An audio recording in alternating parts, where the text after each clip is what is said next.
This is Sajith K P, Department of Physics, Silver Hills Public School. Learning physics.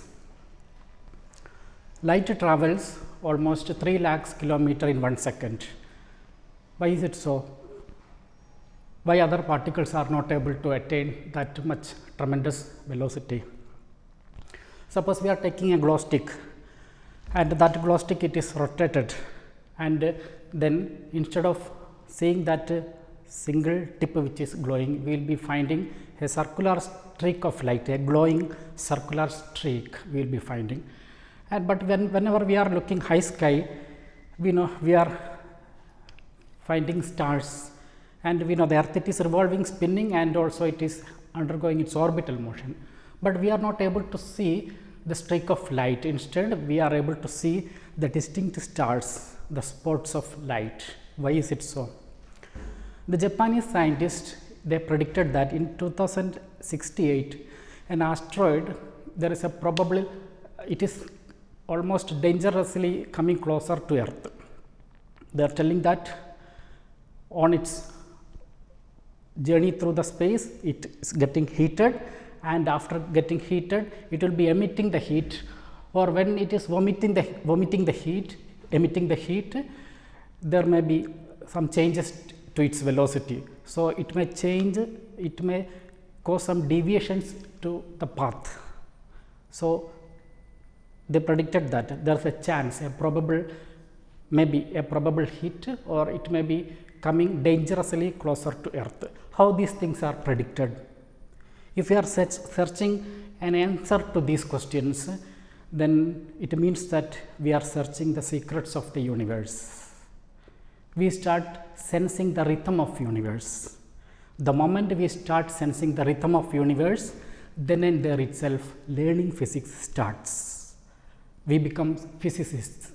Of course, we know scientists are high graded physicists, and whatever we are learning in our physics textbook, all those things are derived from those brilliant brains. We have that high brain content in our textbook, and also we know our syllabus or any exams, any test we are taking, we know a lion's share of the intellectual part, it is exclusively reserved for physics. So, if you are preparing, if you are studying physics in a better manner, it is equal to taking that test, that preparation.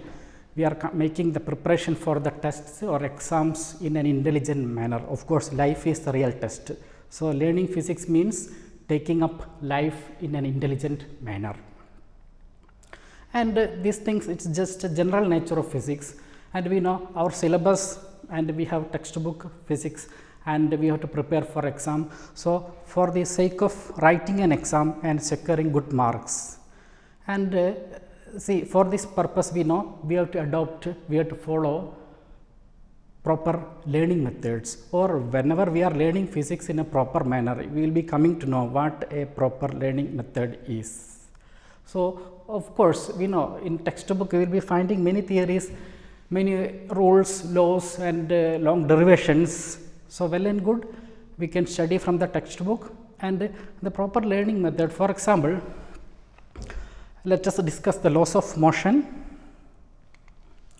Laws of motion. So, Newton's first law of motion, all of you are maybe familiar about that, or those who are going to study, then we know instead of going through this long statement, first of all, so first we have to understand the basic concepts. You know, to each and every theory, each and every derivations, and each and every law, it is framed upon certain basic concepts. There will be some underlying principles, you know, just some simple principles, and it is framed in such a way that a rule, a law, it is stated. For example, we know, for example, suppose you know in biology classes, in zoology classes, there is a method, an organism is taken and it is dissected and studied. The anatomical study of human body, doctors, and they are just taking part by part and studying. So, dissect and study. So, similarly, to any theory, to any rule, any law, if you are dissecting that theory, we will be finding some underlying basic principles, very basic simple principles upon which the theory is framed.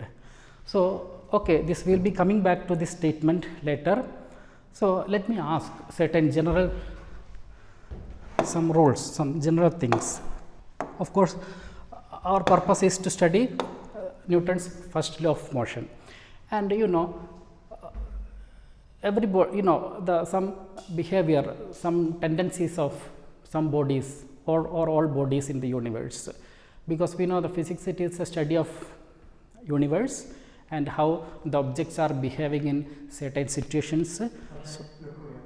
So suppose the state of rest and the state of motion. So what do you mean by state of rest, or what is the meaning of state of motion? We know bodies can have in these two different states according to the kinematics. So first, state of rest, then state of motion.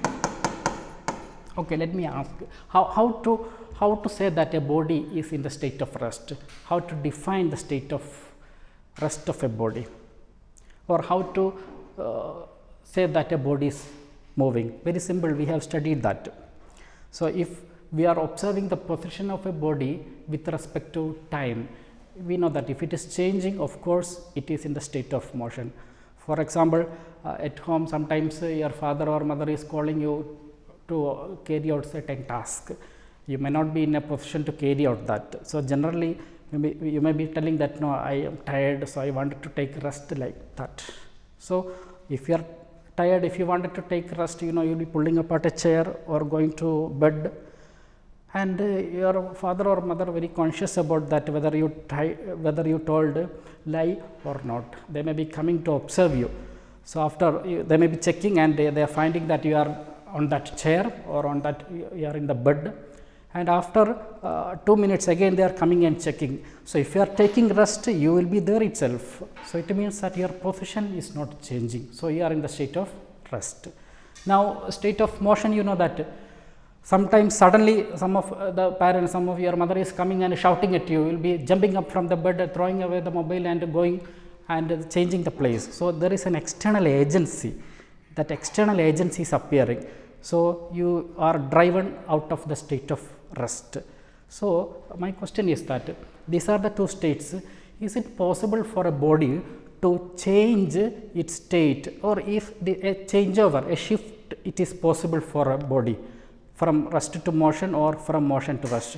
It's possible, very simple thing it is, it's possible, we know, but is it possible by itself? Is it possible for a body to come to the state of rest from the state of motion, or is it possible for a body to move from the initial state of rest by itself? Of course, we know by itself it is not possible, it's not possible. So there comes an external agency, that external agency that changes the state of a body from rest to motion or from the state of uniform motion to rest, that is termed as force. Simply you can say that it can be a push or pull, but generally it is an external agency, it is external to that body. So due to the interaction with that external agency, the bodies are able to change their state. So that external agency, it is the force.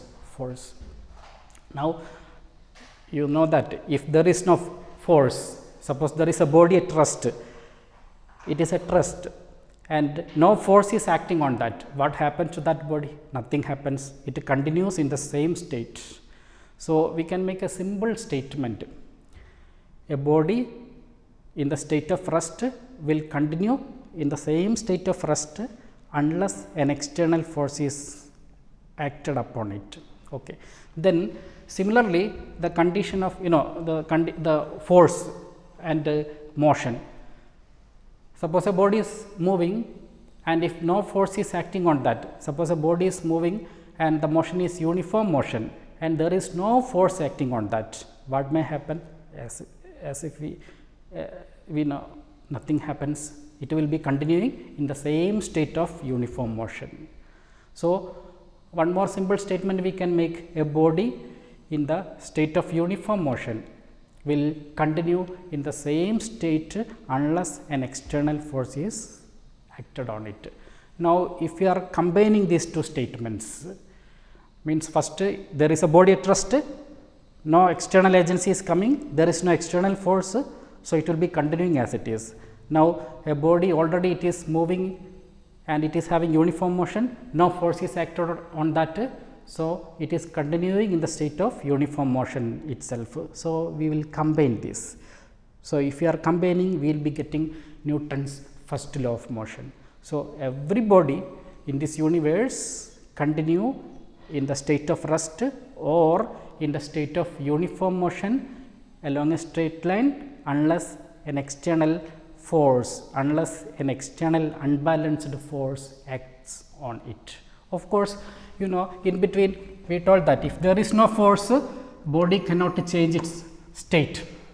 If there is no force, it cannot change its state from motion to rest. It is not able to change their state by themselves. So, there is an inability. So, the inability of a body to change its state by itself, it is nothing but inertia. It is nothing, inertia. Inertia is the inability of a body to change its state. That state may be state of rest or it may be the state of uniform motion along a straight line. Or we can say every body, there is a natural tendency for each and every body to continue in the same state. Suppose a body is at rest, so the pillar, the chair, the table around us, we can see that if their natural tendency is to remain in the same state itself.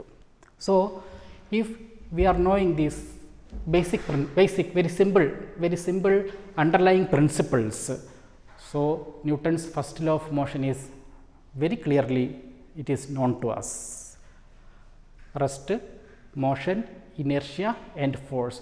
This is what I told. If we are dissecting that theory, some simple underlying principles will be there, and if we are connecting it, we will be getting that rule or that law.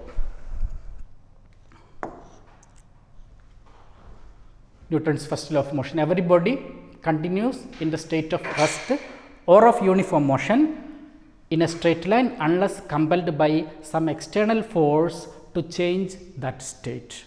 So, this is the method: take a concept, dissect it, identify the underlying principles and correlate it, and the theory it will be there. So, this is about Newton's first law, and since it is, now I am saying that now it is, we have analyzed it according to or on the basis of inertia. So, it is also known as law of inertia. So, whenever we are hearing about Newton's first law, think about inertia, think about the change of the body, the change of state of the body between rest and motion, how it happens or when it is not possible. So, inertia, rest and motion and force connected, the first law.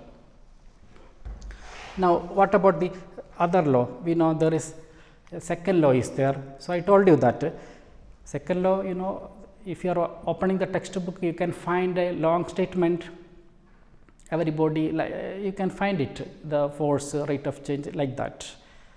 That is a method, you can directly learn it and try to understand. But again I am saying that go for that, take that theory, take that law, dissect it, find out the underlying principles.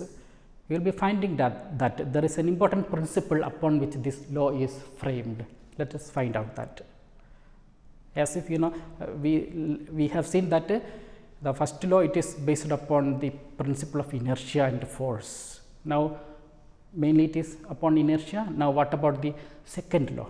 So, to analyze that, let me explain a simple situation, a very simple situation, and consider four cases. Four cases are there. You can find that maybe two balls or two bodies. Body A, it is having mass 1 kilogram and it is moving with 10 meter per second. And the second case, that body A, it is of 2 kilogram and moving with 5 meter per second, and in the third case it is having mass 5 kilogram and it is having velocity 2 meter per second, and in the fourth case you are considering a body of 10 kilogram mass and it is moving with a velocity of 1 meter per second. In all the 4 cases you can see that 1 meter away, exactly 1 meter away in all cases, another body B is placed, another body. So, I hope the situation is clear to you. First case, a body of mass 1 kilogram moving with this velocity 10 meter per second, and it is traveling 1 meter with the same velocity and making an impact with the ball B. And you know what happens, the ball B, it will be knocked off, the floor it is level, friction free surface, it will be knocked off. Suppose the distance moved, it is S1, and in the second case situation remains the same. Here mass changes, velocity changes, and in all cases we are placing the same body in front of the first body. So, the ball B remains the same, condition of the floor remain the same, distance between the two bodies remain the same, only there is a change in the mass and velocity. So, in all cases we are able to find that the body B, it is knocked off, it is moving certain distance. In first case S1, S2, and let S4 be the distance moved by the body B in the last case. So, what we have to do? We have to compare these distances S1, S2, S3 and S4. After comparing, you have to make some conclusions, whether you know here it is massive one, and so whether S4 it will be greater, or here less, you know, lighter body, very lighter body. You know, sometimes you know if you are observing certain real life incident, a truck is coming and colliding with a fence, then a car is coming and colliding with a fence. You know, if both are coming with the same speed, you know, the damages made in both cases will be very different. It will be, truck will be able to make more destructions. So, you consider all the possible things. So, if I am analyzing, I can see that, you know, first one it is a moving body, and consider the second body B at rest, second body B is at rest. So, we are able to find that when this moving body, when it is in touch, when it is hitting, when it is interacting with the second body, the moment suppose all of its motion is imparted, I am using that word, the entire motion of the first body, it is imparted to the second body, because these moving bodies are having a capability, they have an ability, they can impart its motion to any other body with which it is colliding. They can impart the motion depending upon the masses. If too much mass is there, at least they can make some distractions, but when the masses are comparable and it is not that much high, then we can say that they can impart, they can transfer their motion to any other body with which they are colliding. So, analyze it, how much amount of motion is transferred. So, motion, we know that motion, it is a concept, it is a state, it is a state only, and how to measure motion? Motion is a state, we cannot measure exactly, it is a tendency, you know, a state, a particular state cannot be measured. For example, if we are saying that a person is good minded person, that is a state of mind of that person. The same person in another different situation may be behaving very differently. So, such things cannot be measured exactly, but physics we know that it is a play with physical quantities. Physical quantities, we know anything can be measured exactly, it is known as physical quantities. So, simply we cannot say that the motion is transferred. So, we know to how much extent it is transferred, in which manner it is transferred. So, to deal about this, to find the what is the exact amount of motion transferred, of course, we know that by general meaning, you know that it depends upon mass, it depends upon the velocity with which it is hitting with the second body, like that. So, for that purpose, we know it, you know, it is very clear, it depends upon mass, it depends upon velocity. That is what I told you, that example, a car and a truck coming with the same velocity, and hitting a fence, after that the fence will not be in its initial condition, some destructions will be made. So, if the velocity is increasing, then we know that the amount of the word, the momentum transferred, momentum. So, that is the word. So, motion that cannot be measured exactly, but the momentum that we can measure exactly. So, by the word momentum, we know we can have an exact analysis of motion. For example, I wanted to move in a certain direction. First of all, my body has to acquire momentum in that direction, then only the movement starts. Or a moving body, it will be possessing momentum in the same direction of its motion. And if I am giving a heavy blow with my hand, if there is any fragile object, that objects will be turned in the direction of my blow. It means that the hand is able to impart the heavy momentum on that object. So, in the same direction, a sudden ambush like that. So, here the momentum, I hope you got it. What are the factors upon which the momentum depends? The impact of collision. What are the factors upon which it depends? It depends upon mass and velocity. It depends upon mass and velocity together. So, the product of mass and velocity mathematically, it determines the momentum, and the symbol of momentum, it is P is equal to mv. Now, you come back to the first case, that diagram. So, this diagram, you will be able to find out what is the momentum. So, I am saying that the entire momentum, suppose that is a condition. In this situation, all situation, condition of the floor remain the same, distance remain the same, second body remain the same, and second body is at rest, and the entire momentum is transferred to the second body. Suppose this is the situation.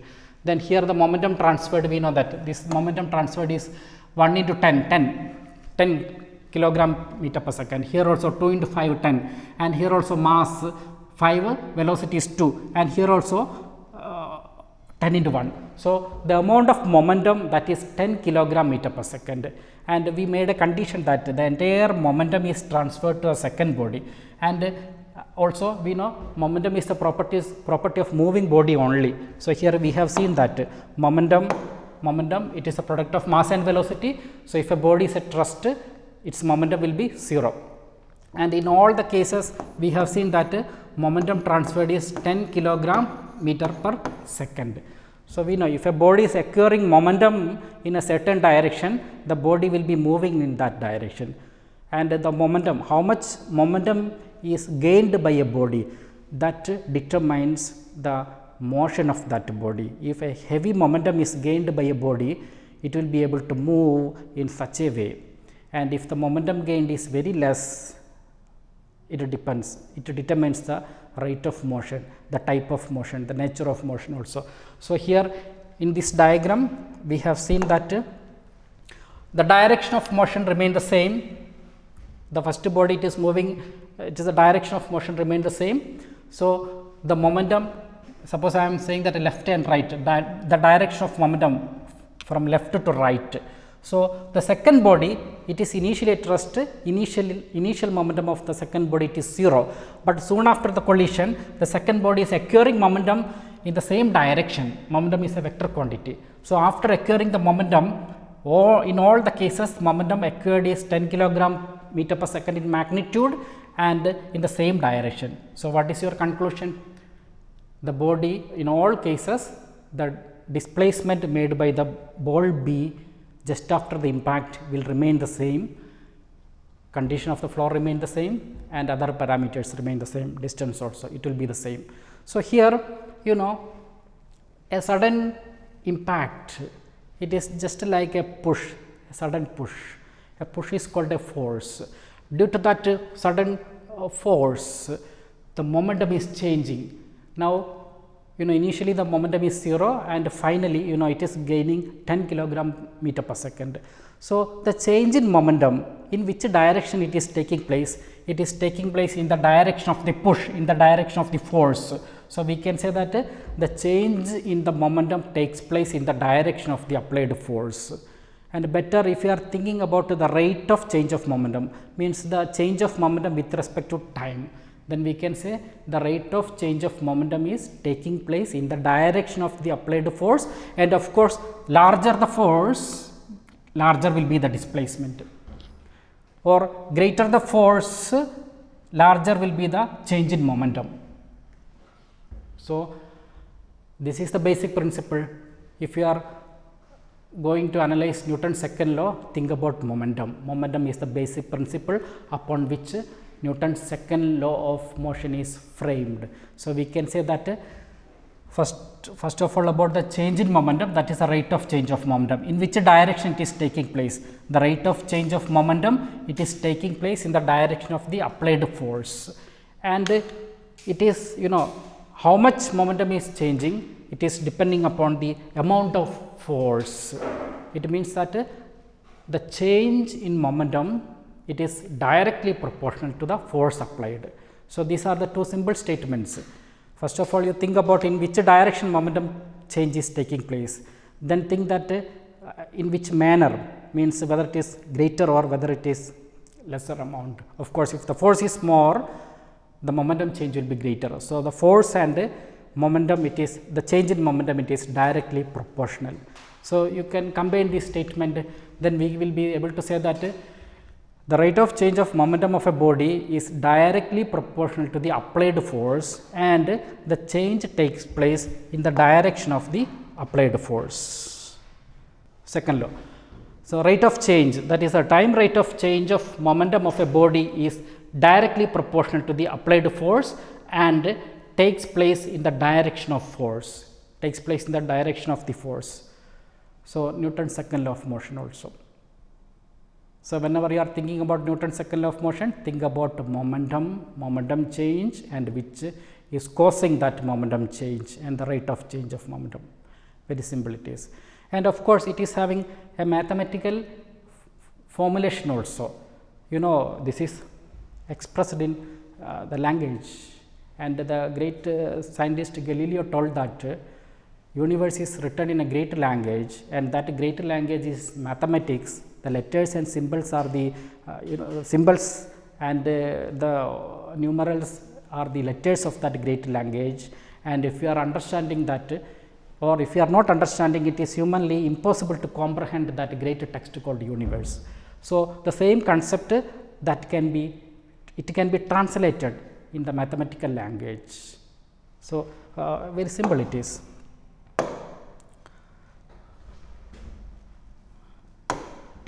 So, we are saying that the force, it is directly proportional to the rate of change of momentum, the d by dt, the differential rate of change of momentum, where p is equal to m into v. According to classical physics, m is a constant according to Isaac Newton's idea. So, F is equal to d by dt of m into v. So, mass a constant, m into dv by dt, and F is equal to m into a. F actually proportionality sign is coming, F proportional to. So, F is equal to a constant of proportionality, m into a.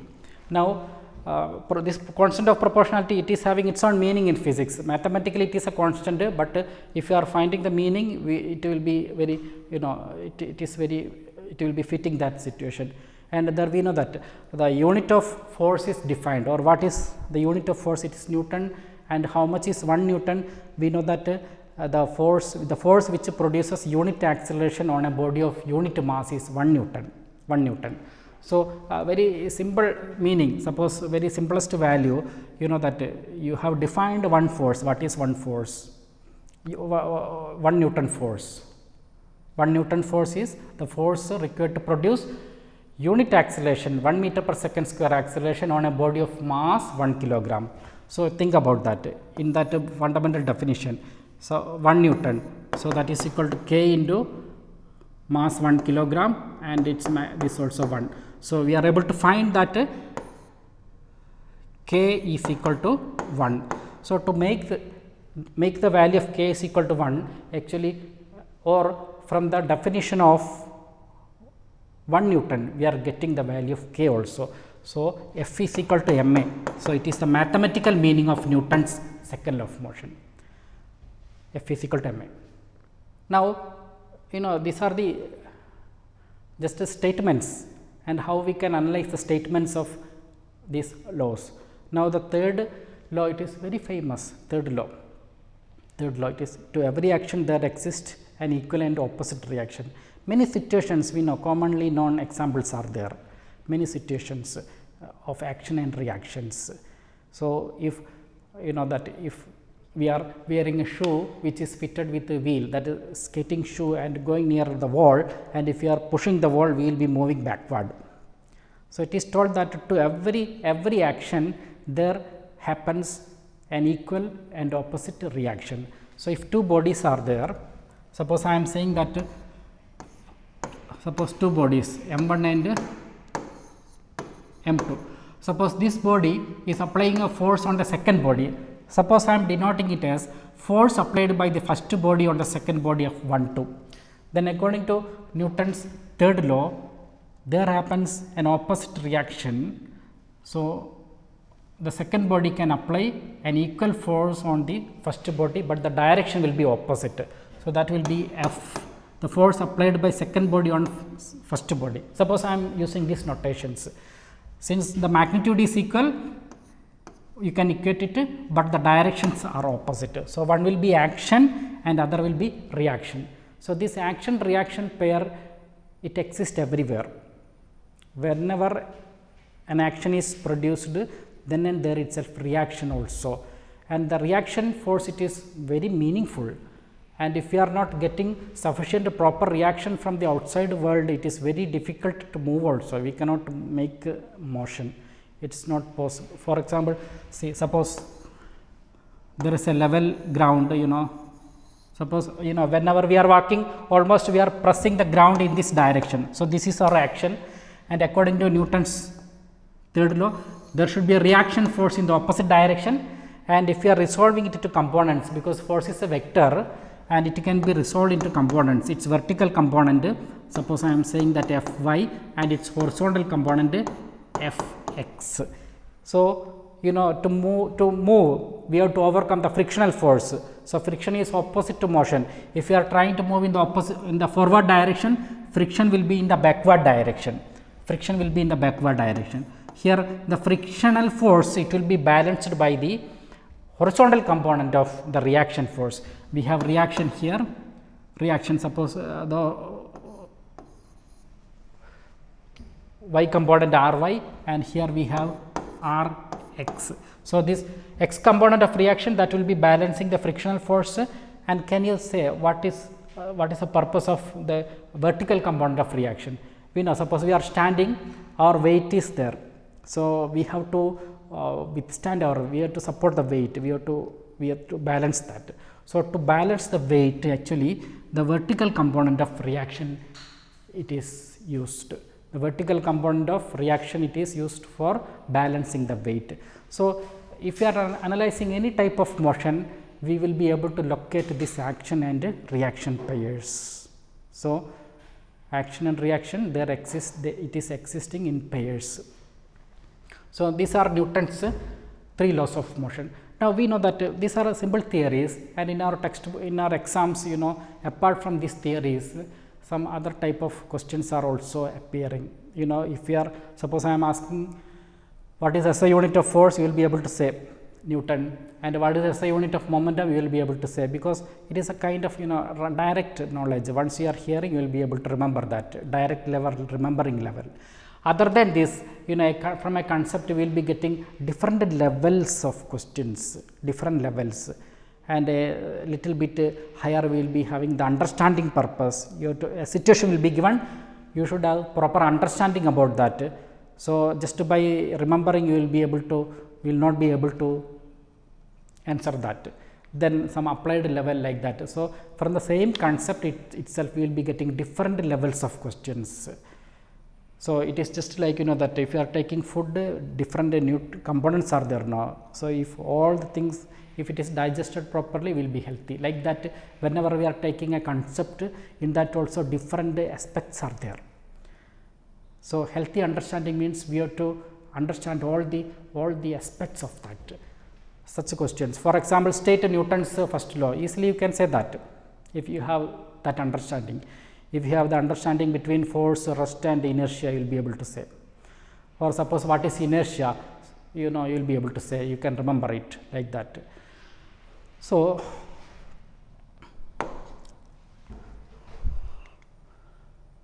a question like this.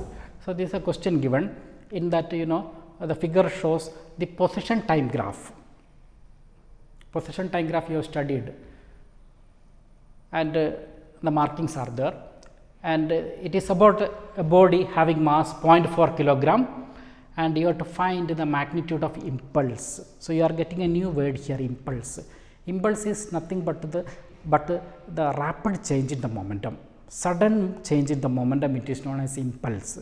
For example, suppose there is a football and the player is coming and giving a sudden kick to that, there is an impulsive change in that, impulsive change. You are taking a hammer and giving, you know, taking a nail also, and the head giving a push, it is hammered the nail. So, there also there is impulse, large force, it is acting for a short duration of time, that is known as impulse. So, when the greater force is acting for a shorter duration of time, the momentum change will be very huge, and it will be very happening in that short duration of time also. So, that is impulse. So, impulse is nothing but the change in momentum, So, how to approach this question? You studied about Newton's second law, and you studied about momentum, and you studied about change in momentum, in which way it is taking place. You have seen that it is taking place, you know, the direction, it is directly proportional to the applied force. Momentum change is directly proportional to the applied force, and the large change in the momentum happening for a shorter duration, it is known as impulse. So, how to calculate impulse from here? So, you know, that is a position time graph, and when the time is 2 seconds, you know, the y coordinate is 2, and when t is 4 seconds, once again the position it is on 0 level, 0. So, in position time graph we know you can determine many things, you studied that. Here we have two lines, one is having positive slope, other is having negative slope. So, what does the slope of position time graph represent? It gives velocity or speed. Suppose the position, suppose it is along the same direction, then the slope will be giving the speed, and here it is having positive slope. So, velocity, if it is velocity, positive side, and here from 2 to 4 seconds the slope is negative. So, negative velocity will be negative. It means that the body will be reversing its direction. So, during what will be the change in momentum of what will be the magnitude of the impulse, it is asked, impulse all over the duration 0 to 4 seconds. First you calculate the velocity, you know, it is a slope is equal to y by x, y during 0 to 2 we know, suppose it may be moving along a particular direction. So, you can find a real physical situation to this graph. Suppose you are throwing a ball to the wall with a certain velocity, for example with 10 meter per second, and suppose it is coming back. You know, in cricket you have seen that straight drives.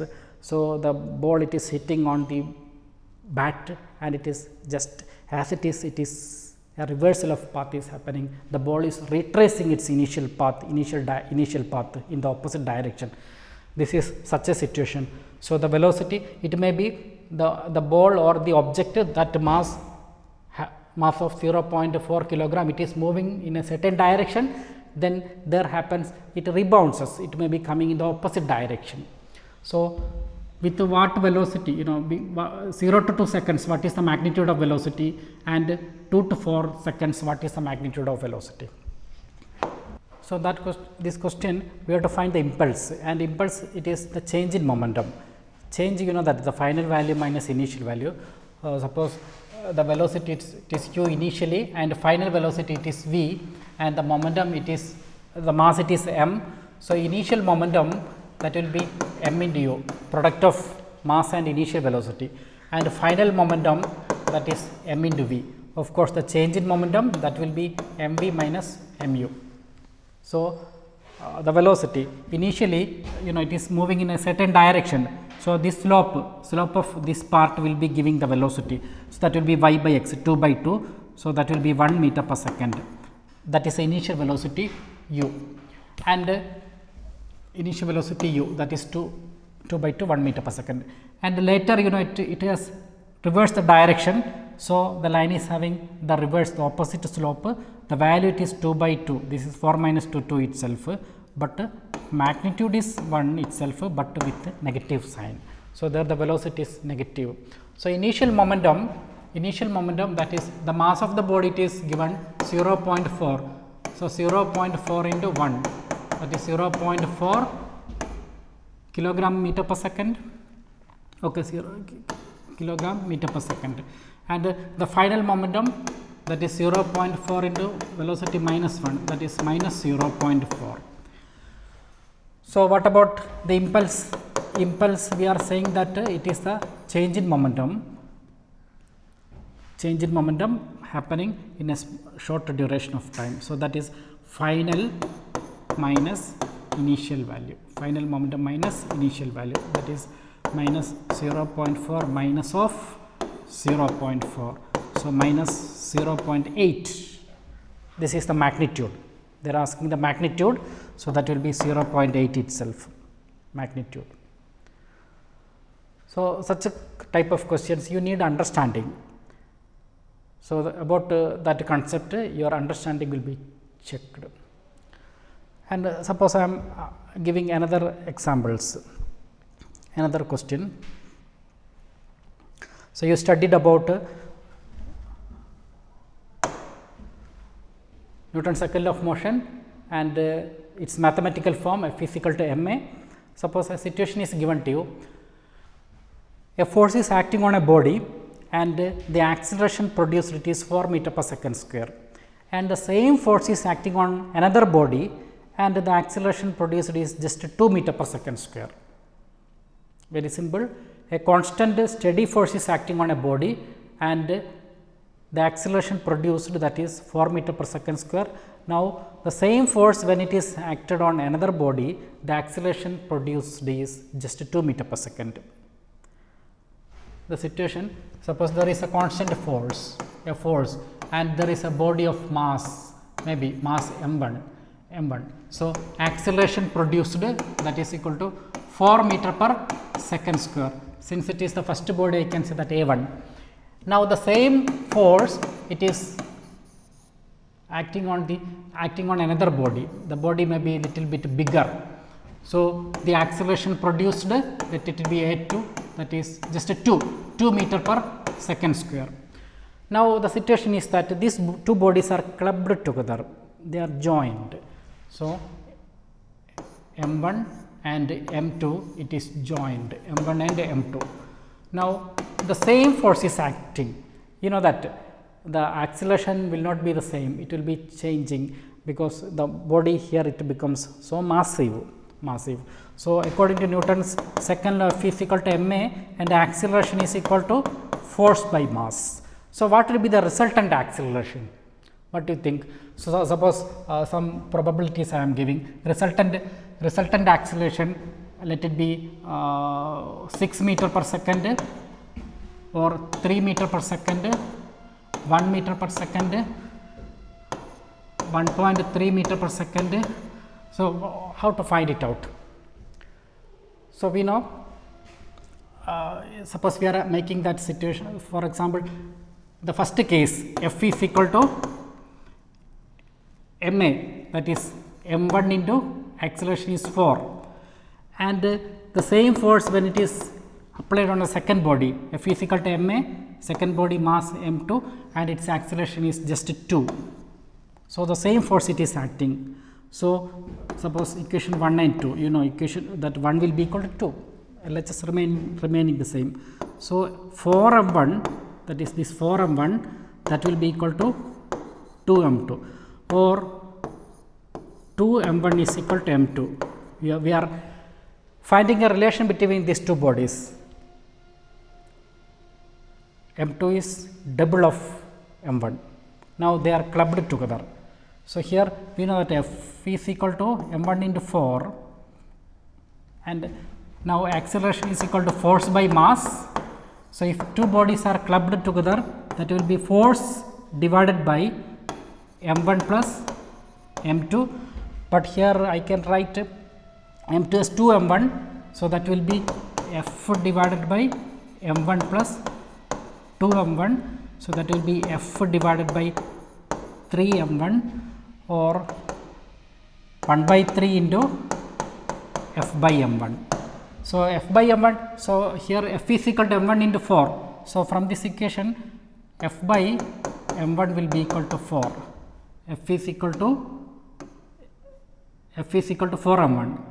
So, f by m1 will be equal to 4. So, that will be 1 by 3 into 4. So, that will be 1.33 like that. So, here also you have to apply your concepts.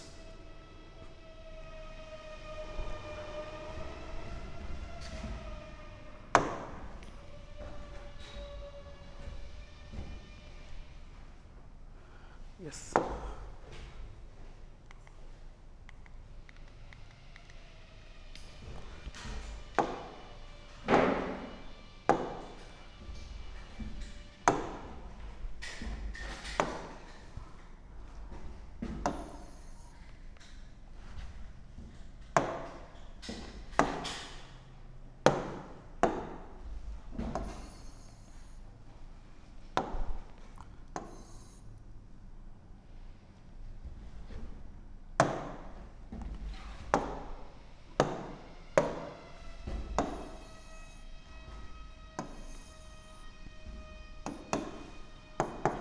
Now, let us consider another situation, and here suppose on the y axis we are denoting force, and the x axis as usual the time.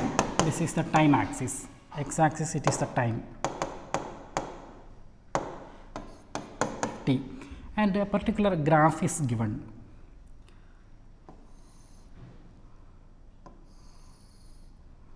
So, 0, 2 seconds, let it be 6, and next this is 4 seconds,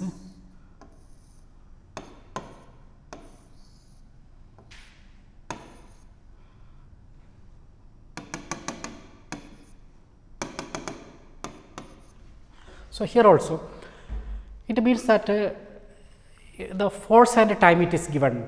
It means the application of force on a body over certain interval of time. So, here time 0, 2 seconds, 4 seconds, 8 seconds like that. So, force as we have discussed in the earlier case, the force is not constant, it is a varying one. So, at 2 seconds the magnitude of the force is 6 Newton, and at 4 seconds the magnitude of force is 3 Newton. You can see that 4 to 8 somewhat the force is steady, from 4 seconds to 8 seconds the magnitude of the force it is 3 Newton itself, and then from 2 to 4 seconds you can find that the magnitude. So, I am using the negative quadrant, it means that the direction of force is reversed, it is minus 3 Newton. Suppose you have to find the change in the momentum in the same case. So, this is all the applications of Newton's second law of motion. How to find the change in momentum from this graph. For example, if a graph is given, you can find many from the geometrical concepts like area, slope. So, now if this graph is given, that suppose there is a graph, force time graph, then suppose suppose this is the line, and for certain duration the force is constant. So, if you are finding the area, suppose this becomes a rectangle. So, the length into breadth it will become. So, that is force into t. So, what is this physical quantity? So, according to Newton's second law, we have seen that the force it is directly proportional to the change in momentum, that is mv minus mu divided by t. Rate of change of momentum, that is final momentum minus initial momentum by t. Of course, k is coming and we have seen that k is 1. So, f into t, that will become the change in momentum F into t. So, F into t, that will be the change in the momentum. Of course, sudden change in the momentum will be impulse. Now, here from this graph it is seen that the area that will becomes force into t. So, the meaning is in force time graph the area will be giving the change in momentum. So, what will be the change in momentum? You can find it. So, 0 to 2 seconds it is a right angle triangle. So, the first area that will be half into b into h, 2 into 6, that will be 6 itself. Then 2 to 4 seconds it is rectangle, So, length it is 4 to 2 and but this is minus 3. So, this area, second area, that will be 2 into minus 3, that will be minus 6. And during this interval length it is 4, 8 to 4, this is 6, 8 to 4. So, 4 into 3, that is 12. So, the third area that will be 4 into 3, that is 12. So, if you are summing up all areas, we will be getting F into t, that is all area, that will be the change in the momentum, change in momentum. So, change in momentum will be, this will be cancelling and it will be 12, magnitude it is 12. Since it is the sudden change, you can say it is impulse, or if it is change in momentum, you can say it is kilogram meter per second. So, the unit of impulse, that is force into time. So, that is Newton second, the impulse unit, like that. So, like that many levels of questions can be framed upon a single concept. So, if you are able to get all the dimensions of a concept, it is the exam, it will be very easy. And of course, Newton's third law to every action, now we can sum it up, an overall view of the Newton's laws of motion. First law of inertia, and second law of momentum, and third law of action and reaction. But if you are closely watching, you will be finding that in all these laws there is a common idea. So, we are saying that first law it is based upon the principle of inertia, and the second law it is based upon the principle of momentum, and the third law it is upon the principle of action and reaction, the pair. But we can find that we are differentiating it, three different laws: law of inertia, law of momentum, law of action and reaction. So, if you are closely watching it, or if you are making a mathematical analysis. So, for example, first law F is equal to m into a. So, that is acceleration is dv by dt, the rate of change of velocity. So, you think that if there is no external force, so what is the meaning of this statement? If there is no external force, so this is the second law of motion, its mathematical form.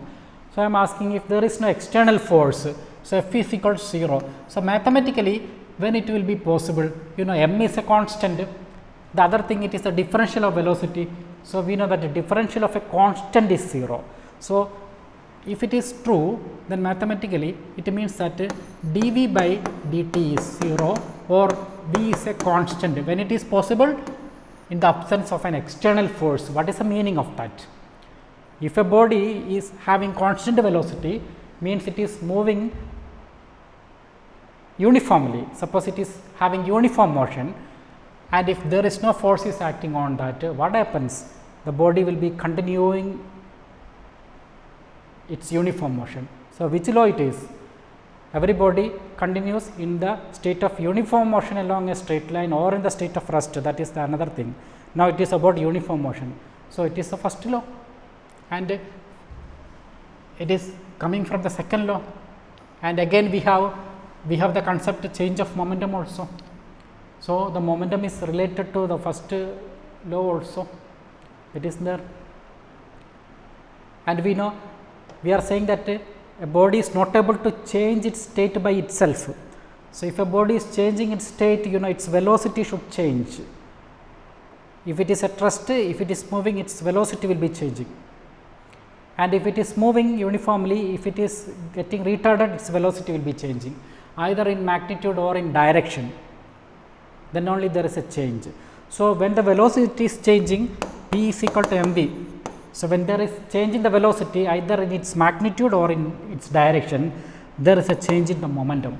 So, law of inertia, we told that there is a tendency to each and every body by which it resists any change in its state of rest or in the state of uniform motion. That happens when the body is resisting the change happening to its change in momentum. So, every body is having this tendency to resist any change in the momentum happening to itself, and by themselves they cannot create any change in momentum to themselves. So, this is nothing but a law of inertia, but it is also related to law of momentum also.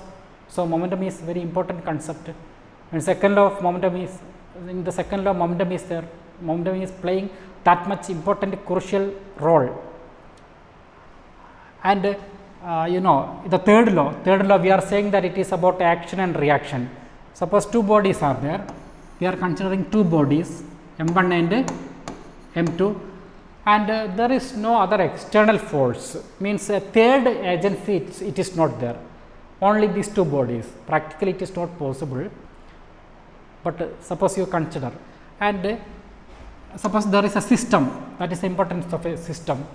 Within the system some rules and regulations are there, it is a closed system, no interaction from outside. So, no external force.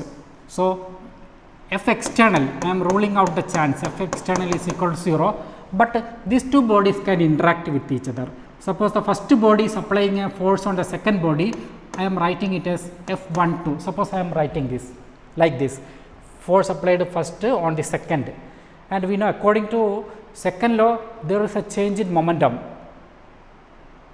Force is applied on the second body. So, the change in momentum will be there for the second body.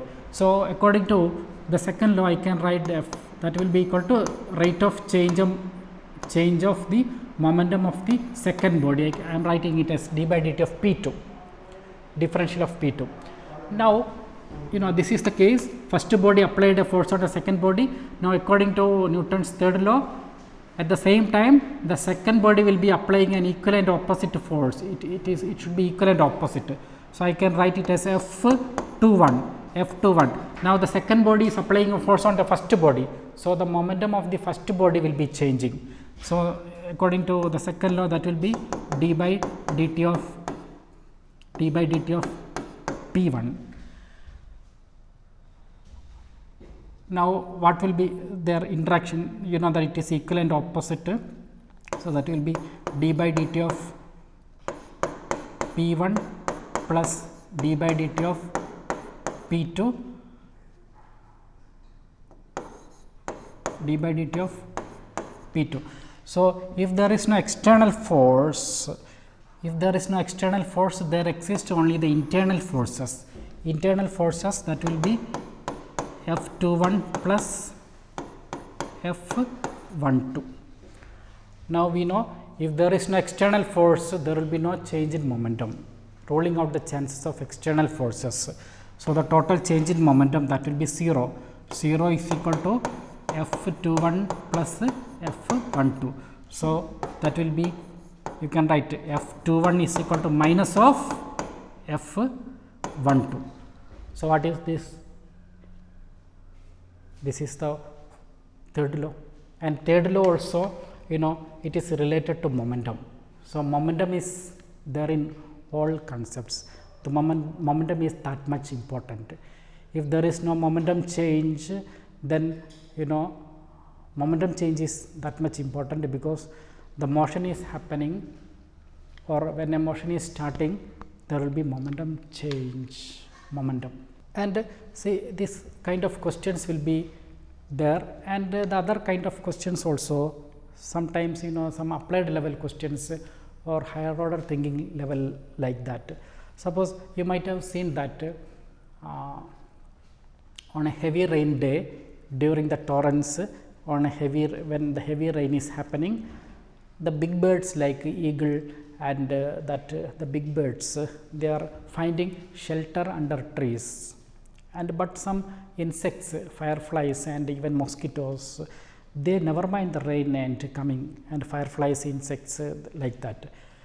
I never mean that the big birds cannot fly, but usually commonly generally you can see that they avoid the flight in the heavy rain, and but mosquitoes and they never mind and flying that.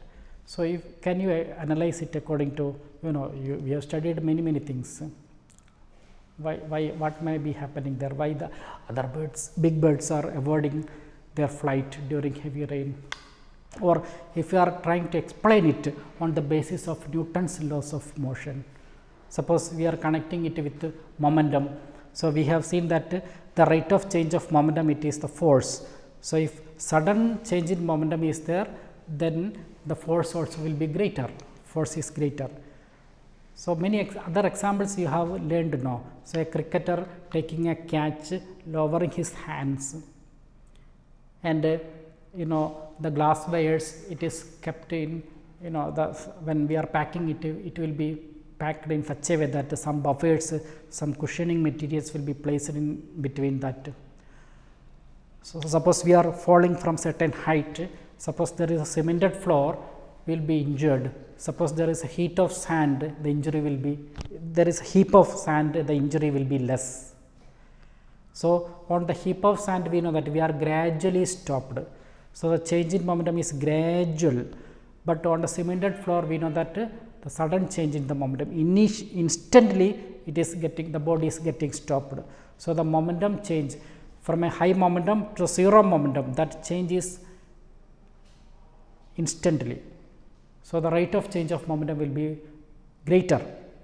So, the force will be more, it can cause injuries. So, here we know if you are considering a mosquito, its body size is it is very fragile, and a raindrop, it is having its vertical fall, and the acceleration due to gravity, okay, it will be acquiring a high terminal velocity.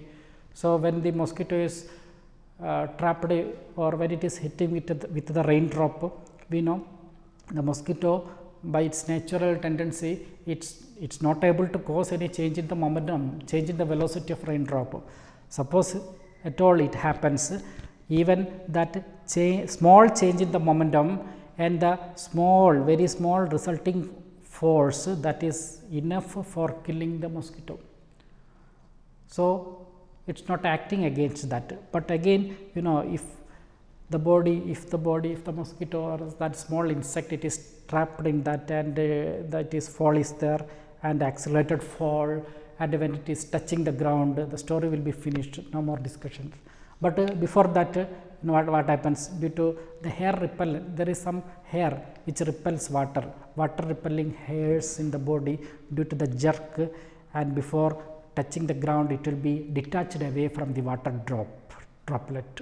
So, in this way, these small insects, they do not create, or they will not be able to create any change in the momentum of the water drops. But big birds, on their wingspan, the water drops will be coming and broken into pieces. May not be that much high force, but some force will be created that may make them some inconvenience, but they can fly. But what I am saying, that we can examine or we can analyze these things according to Newton's second law of motion also, or concepts of inertia is applied. Many examples we can point out.